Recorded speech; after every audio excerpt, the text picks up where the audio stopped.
ದುರ್ಗಾ ದುರ್ಗಾ ಅಂತರ ರಿಂಗ್ನ ಸೇಫಾಗಿ ಎತ್ತಿಟ್ಟಿದ್ದೀರಲ್ಲ? ಅಂದರೆ ಆ ಬಾಕ್ಸಲ್ಲಿ ರಿಂಗ್ ಇರಲಿಲ್ವಾ ಏಜೆ? ಇಲ್ಲಮ್ಮ, ಆ ಬಾಕ್ಸಲ್ಲಿ ರಿಂಗ್ ಇರಲಿಲ್ಲ. ನೀನು ಅದನ್ನು ಜೋಪಾನವಾಗಿ ಎತ್ತಿಟ್ಟಿರ್ಬೋದು ಅಂತ ಅಂದ್ಕೊಂಡ್ವಿ.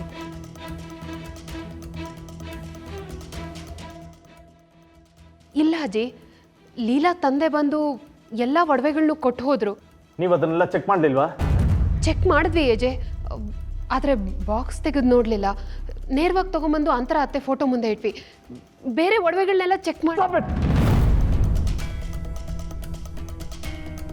ಅಂದ್ರೆ ನಿಮಗೆ ಆ ರಿಂಗಿಂತ ಬೇರೆ ಒಡವೆಗಳು ಇಂಪಾರ್ಟೆಂಟ್ ಆಯ್ತು ಅಲ್ಲ? ಅಲ್ಲಮ್ಮ, ಆ ರಿಂಗ್ ಅವನ ಪ್ರಾಣ ಅಂತ ಗೊತ್ತಿದ್ರು ನೀವು ಅದನ್ನು ಚೆಕ್ ಮಾಡಲಿಲ್ವಾ? ಸಾರಿ ಅಜ್ಜಿ, ಈ ವಿಷಯ ಅವ್ರ ಮನೆಯವ್ರಿಗೂ ಗೊತ್ತಿದೆ ಅಲ್ವಾ, ಅದಕ್ಕೆ ಮಿಸ್ ಮಾಡದೆ ತಂದುಕೊಟ್ಟಿರ್ತಾರೆ ಅಂತ ಅಂದ್ಕೊಂಡೆ.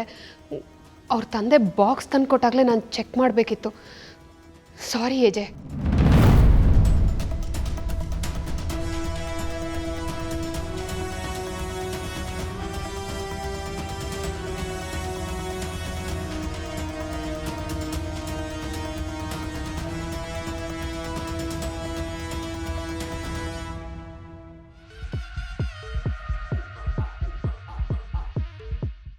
ಆದರೂ ಅಕ್ಕ, ಆಡಿಷನ್ ಇಲ್ದಲ್ಲೇ ಶೂಟಿಂಗ್ ಮಾಡ್ತಾರಾ?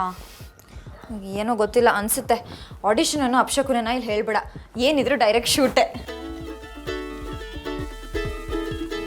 ನೋಡು, ಮೋಸ್ಟ್ಲಿ ಯಾಕೆ ಕಾಸ್ಟ್ಯೂಮ್ ಹಾಕೋಬೇಕು ಅಂತ ಹೇಳಕ್ಕೆ ಫೋನ್ ಮಾಡಿರಬೇಕು. ಯಾರ್ದಕ್ಕ ಕಾಲು? ಅಪ್ಶಕುನ ಚುಕ್ಕಿ, ಅಪ್ಶಕುನ. ಏನಾದರೂ ಒಳ್ಳೆ ಕೆಲಸ ಹೋಗುವಾಗ ಬೆಕ್ಕಡ್ಡ ಬರೋದು, ಈ ಅಂಕಲ್ ಫೋನ್ ಮಾಡೋದು ಎರಡೂ ಒಂದೇ. ಏನು, ಏಜೆ ಅವ್ರು ಮತ್ತೆ ಕಾಲ್ ಮಾಡ್ತಿದ್ದಾರಾ?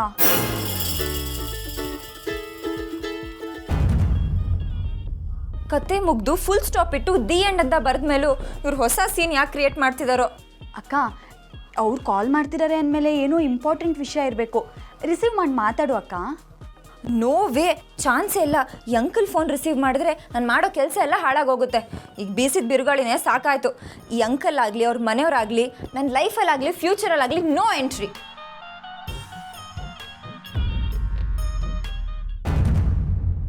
ಏನಾಯ್ತು ರಾಮ್? ಅವಳು ಫೋನ್ ರಿಸೀವ್ ಮಾಡ್ತಾ ಇಲ್ಲಮ್ಮ. ಏಜೆ, ಅವ್ರ ಮನೆಗೆ ಯಾರನ್ನಾದ್ರೂ ಕಳಿಸಿ ಆ ರಿಂಗ್ ತರಿಸೋ ವ್ಯವಸ್ಥೆ ನಾನು ಮಾಡ್ತೀನಿ. ಏನೂ ಬೇಕಾಗಿಲ್ಲ.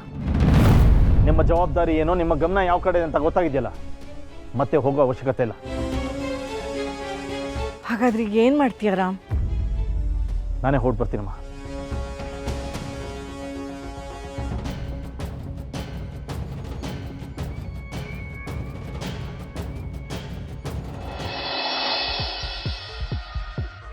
ಅಕ್ಕ, ನೀನು ಶೂಟಿಂಗ್ ಹೋಗ್ತಿರೋದೇನೋ ಸರಿ, ಆದರೆ ಈ ವಿಷಯ ಅಮ್ಮಂಗೇನಾದರೂ ಗೊತ್ತಾದರೆ ಚಂಡಿ ಅವತಾರನೇ.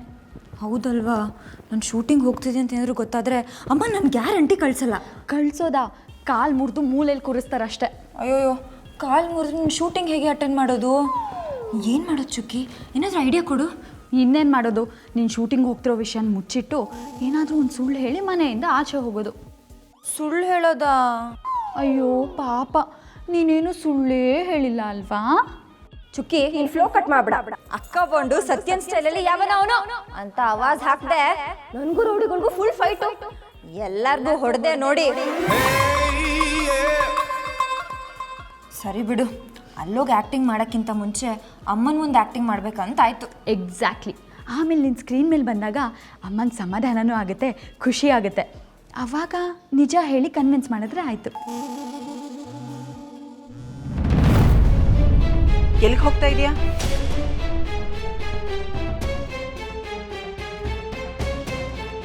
ಅಮ್ಮ, ಎಲ್ಲಿಗಾದ್ರೂ ಹೋಗ್ಬೇಕಾದ್ರೆ ಎಲ್ಲಿಗೆ ಅಂತ ಕೇಳಬಾರ್ದು ಅಂತ ನೀನೇ ಹೇಳ್ತಿದ್ದೆ. ಯಾರಾದರೂ ಎಲ್ಲಿಗಾದ್ರೂ ಹೋಗುವಾಗ ಎಲ್ಲಿಗೆ ಅಂತ ಕೇಳಬಾರ್ದು. ಕೇಳಿದ್ರೆ ಆಗೋ ಕೆಲಸ ಆಗಲ್ಲ, ಎಡವಟ್ಟಾಗುತ್ತೆ ಅಂತಾರೆ. ಆದರೆ ಇವಳು ಹೋಗೋದೇ ಎಡವಟ್ಟು ಮಾಡೋಕ್ಕೆ, ಕೇಳೋದ್ರಲ್ಲಿ ತಪ್ಪೇನಿಲ್ಲ. ಅಮ್ಮ, ನಾನು ಯಾವ ಎಡ್ವರ್ಟ್ ಮಾಡೋಕ್ಕೂ ಹೋಗ್ತಿಲ್ಲ. ನನ್ನ ಫ್ರೆಂಡ್ ಮನೆಗೆ ಹೋಗಿ ಅವಳನ್ನು ಮಾತಾಡ್ಸ್ಕೊಂಡು ಬರ್ತೀನಿ ಅಷ್ಟೇ. ಏನು ಬೇಕಾಗಿಲ್ಲಮ್ಮ, ನೀನು ಮನೆಯಿಂದ ಆಚೆ ಕಾಲಿಡಬಾರ್ದು ಅಷ್ಟೇ. ಈಗಾಗಲೇ ನೀನು ಮಾಡಿರೋ ಅವಾಂತರಗಳು ಇನ್ನು ತಲೆನಲ್ಲಿ ಕೊರಿತಾನೇ ಇದೆ. ಅದರಿಂದ ಸ್ವಲ್ಪ ಹೊರಗೆ ಬರೋಕ್ಕೆ ಟೈಮ್ ಕೊಡು. ಅಷ್ಟರಲ್ಲೇ ಇನ್ನೊಂದು ಅವಾಂತರ ಮಾಡಿ ನಮ್ಮ ಮುಚ್ಚಿಡಿಸ್ಬೇಡ ನೀನು. ಕೌಸಲ್ಯ ಆಗಿದ್ದಾಗೋಯ್ತು, ಮತ್ತೆ ಅದನ್ನೇ ಹೇಳಿ ಯಾಕೆ ಅವಳನ್ನು ಚುಚ್ತೀಯ? ಹೌದು ರೀ, ಪ್ರತಿ ಸಾರಿ ಎಡ್ವರ್ಟ್ ಆದಾಗಲೂ ಇದೇ ಮಾತನ್ನ ಹೇಳ್ತಿರ್ತೀರ, ಆಗಿದ್ದಾಗೋಯ್ತು ಬಿಡು ಆಗಿದ್ದಾಗೋಯ್ತು ಬಿಡು ಅಂತ. ಇನ್ನೂ ಇವಳಿಂದ ಏನೇನು ಆಗೋದು ಕಾದಿದ್ಯೋ. ಅಮ್ಮ, ಆಗಿರೋದ್ರಿಂದ ಅಕ್ಕಂಗೂ ಬೇಜಾರಾಗಿದೆ. ಅವಳ ಫ್ರೆಂಡ್ ಮನೆಗೆ ಹೋಗಿ ಮಾತಾಡ್ಕೊಂಡು ಬರಲಿ ಬಿಡು. ಕೌಸಲ್ಯ, ನೀನಾದರೆ ಅಕ್ಕಪಕ್ಕದ ಮನೆಯವ್ರ ಜೊತೆ ಮಾತಾಡ್ತೀಯ, ಅವಳೇನು ಮಾಡಬೇಕು? ಮನೆಯಲ್ಲಿ ಮೂಲೆಯಲ್ಲೇ ಕೂತಿರ್ಬೇಕಾ? ನಿನ್ನ ಹತ್ರ ಅಕ್ಕಪಕ್ಕದವ್ರ ಜೊತೆ ಮಾತಾಡಬೇಡ ಅಂದರೆ ಏನಾಗುತ್ತೆ? ನೀನು ಮಾತಾಡದೆ ಸುಮ್ಮನೆ ಇರ್ತೀಯಾ? ಆಯ್ತಾಯ್ತು, ಹೋಗ್ಬಿಟ್ಟು ಬೇಗ ಬಂದ್ಬಿಡು. ಏನಾದರೂ ಎಡ್ವರ್ಟ್ ಮಾಡ್ಕೊಂಡು ಬಂದರೆ ಮನೆ ಒಳಗಡೆ ಕಾಲಿಡ್ಸಲ್ಲ ಅಷ್ಟೇ. ಅಕ್ಕ, ಅಮ್ಮ ಒಪ್ಪಾಯ್ತಲ್ಲ, ಹೊರಡು ಹೊರಡು. ಬಾಯ್ ಚಿಕ್ಕಿ, ಬಾಯ್ ಬಾ, ಬಾಯ್ ಮಾ.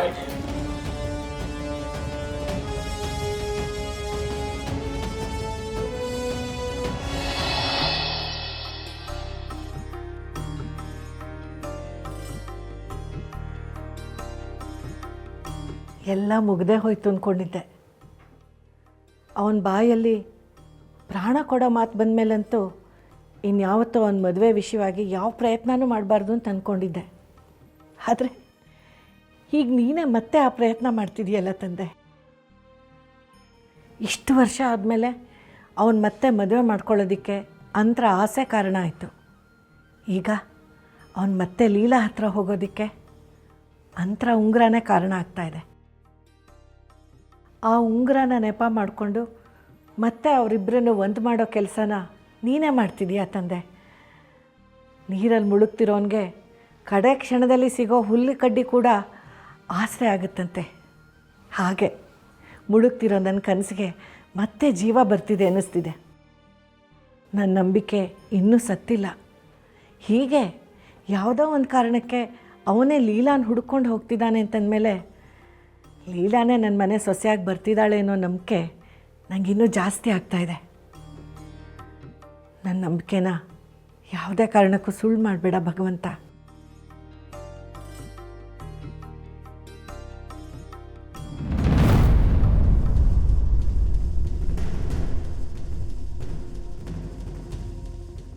ಎಲ್ಲ ಮುಗ್ದಿದೆ. ಏಜೇನು ಶ್ವೇತಾನೇ ಈ ಮನೆ ಸೊಸೆ ಅಂತ ಡಿಸೈಡ್ ಮಾಡಾಗಿದೆ. ಅಂಥದ್ರಲ್ಲಿ ಈ ಅಜ್ಜಿಗೆ ಲೀಲಾನೇ ಈ ಮನೆ ಸೊಸೆ ಮಾಡ್ಕೊಳ್ಳೋ ಆಸೆ ಯಾಕೆ ಇನ್ನೂ ಹೋಗಿಲ್ಲ? ಹೇಗೆ ಹೋಗುತ್ತೆ? ನಮ್ಮ ಪ್ರಕಾರ ಎಲ್ಲ ಮುಗ್ದಿರ್ಬೋದು, ಆದರೆ ಅಜ್ಜಿ ಪಾಯಿಂಟ್ ಆಫ್ ವ್ಯೂಯಿಂದ ಯೋಚನೆ ಮಾಡಿ, ನಾವು ಅವ್ರನ್ನ ಎಷ್ಟೇ ದೂರ ಮಾಡಬೇಕು ಅಂತ ಪ್ರಯತ್ನ ಪಟ್ಟರು, ಅವರೇ ಮನಸ್ಸಿಂದ ದೂರ ಆಗಬೇಕು ಅಂತ ಅಂದ್ಕೊಂಡ್ರು ಶುರುವಿಂದ ಯಾವುದೋ ಒಂದು ಕಾರಣಕ್ಕೆ ಇಬ್ಬರು ಹತ್ರ ಆಗ್ತಾನೇ ಇದ್ದಾರೆ. ಇದೆಲ್ಲ ನೋಡಿದ್ರೆ ಯಾರಿಗಾದರೂ ಹಾಗೆ ಅನಿಸುತ್ತೆ ಅಲ್ವಾ? ಆಟ ಮುಗೀತಿದೆ ಅಂದ್ಕೊಂಡ್ರೆ ಈಗಿನ್ನೂ ಶುರು ಆಗ್ತಿದೆ ಅನ್ನಿಸ್ತದೆ ನನಗೆ. ಇಲ್ಲ, ಯಾವ ಕಾರಣಕ್ಕೂ ಈ ಆಟನ ಮತ್ತೆ ಮುಂದುವರ್ಸೋಕ್ಕೆ ನಾನು ಬಿಡಲ್ಲ. ಅಂದರೆ ಏನು ಮಾಡ್ಬೇಕು ಅಂದ್ಕೊಳ್ತಾ ಇದ್ದೀರಾ? ನನ್ನ ಹತ್ರ ಒಂದು ಪ್ಲ್ಯಾನ್ ಇದೆ.